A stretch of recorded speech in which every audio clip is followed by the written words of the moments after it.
All right, today let's cover how you can change the default font size and default font in Excel. So this is a brand new workbook, and right now it's defaulted to the font Aptos Narrow at size 11. If I want to change that default for whenever I create a new workbook, I simply go to File, go over to Options, and this menu will pop up.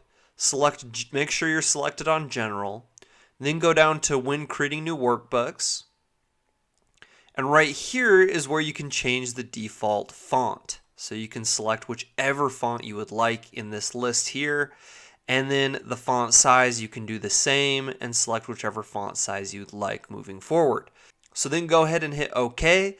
And then whenever you create a new workbook, that default font and font size will automatically be there for you. Thank you so much for watching. Please don't forget to subscribe and smash the like button. Thank you, and just have such a great rest of your day.